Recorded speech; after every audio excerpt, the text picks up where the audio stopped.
All right, so what's some the other things you're going to palpate for? Temperature. Right? Okay, what else? Swelling. What did you say? Abnormalities, Can you be more specific? maybe in the bone structure, or just compare it to the side of pain versus. Yeah, something like a deformity, dislocation.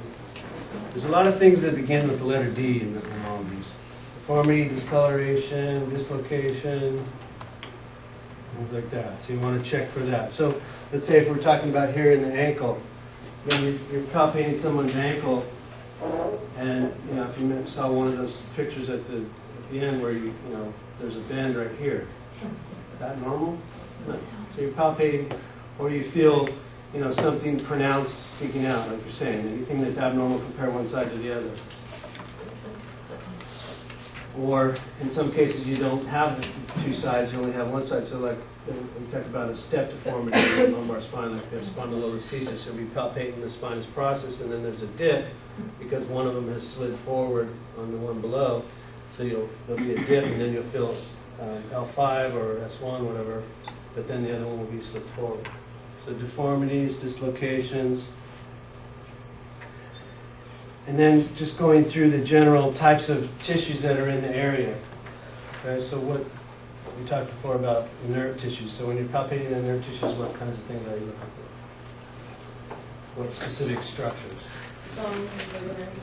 Okay, yeah, so bones, joints, ligaments. So let's say if you're going through the ankle, you palpate right here, medial malleolus, lateral malleolus, calcaneus. So when you're going through on the final exam, you're going to say, okay, because like I said before, if you don't say it, we don't know what you're doing. So you have to talk through and say, all right, I'm palpating the area, I'm checking for deformity, dislocation, checking for temperature variation, but then also when you get into the specifics, I'm palpating this medial malleolus, I have the bone here, then I have these muscles, I have these tendons, I have these ligaments. Say for example, if somebody, their history is that they stepped down off of a curb that they didn't see and their ankle twisted like this, inverted. Okay, so what types of things as far as, let's say we're skipping through the history, observation, and one palpation, what types of things would you want to be palpating?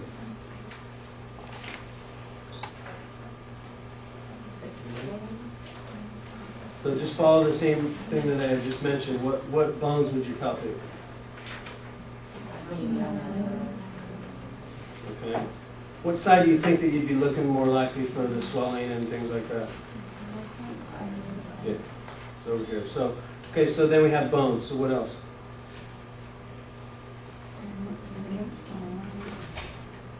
Yeah. Anterior calcaneal what did you say? I said calcaneal. Yeah. Calcaneofibular, so here, and then anterior talifib, posterior talifib.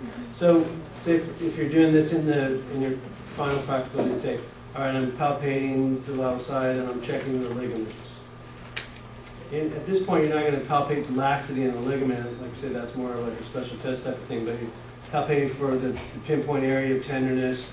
So you just want to make sure that you cover all the structures. You say, all right, I checked the bones, I checked the ligaments. Let's say another situation where someone that is not that active during the week, they're more of a couch potato, and then all of a sudden they're starting to play tennis on the weekend or basketball, something like that, and they're, let's say, 40 to 50-year-old, and they said that when they were jumping up like this, they felt something pop in the back here on their ankle. So what would be some of the things you want to palpate with that?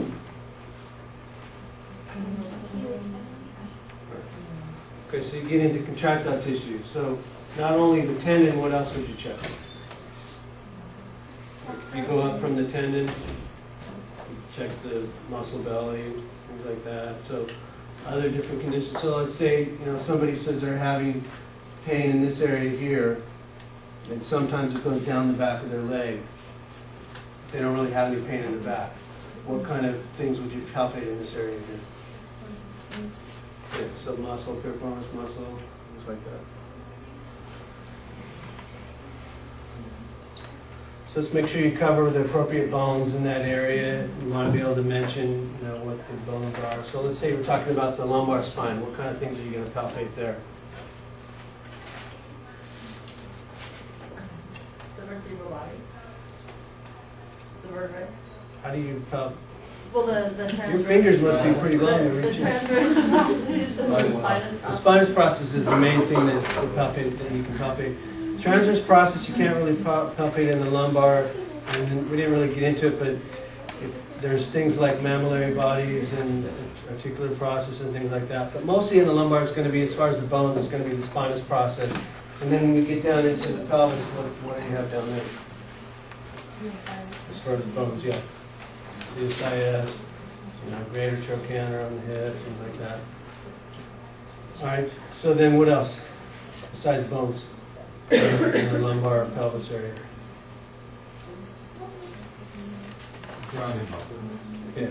Is there any ligaments you're really going to be able to palpate? Not really. Maybe like sacral tuberous or something where it goes on the issue tuberosity. Maybe indirectly the sacroiliac ligaments. You know, if somebody had a fall onto their pelvis and they got pain in the SI joint, you might palpate tenderness in there. But yeah, the surrounding muscles. So what kind of areas are you talking about for the muscles?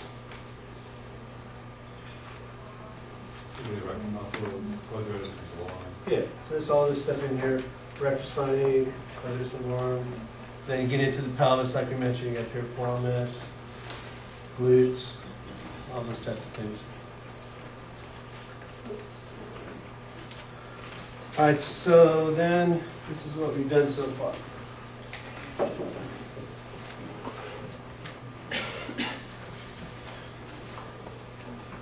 So what's next?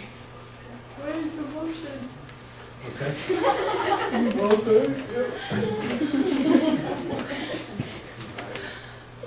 So a lot of times you see this mnemonic where you see, in other notes or something that says HOPS, right? But what you really want to do is like this.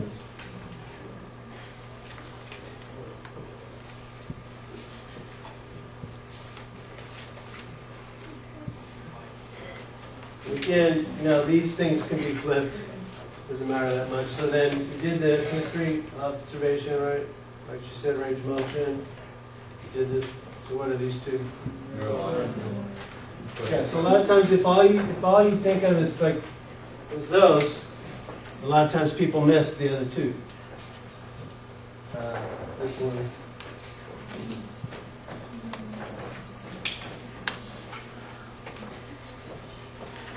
All right, so range of motion. What are the things about range of motion? Talked about there's different paired movements. So you have the different planes. You have sagittal, which usually is what?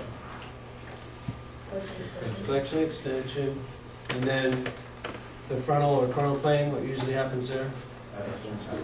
Or, well, we're doing lateral flexion, abduction, adduction. Inversion, eversion, then what? Oh, frontal coronal, same thing.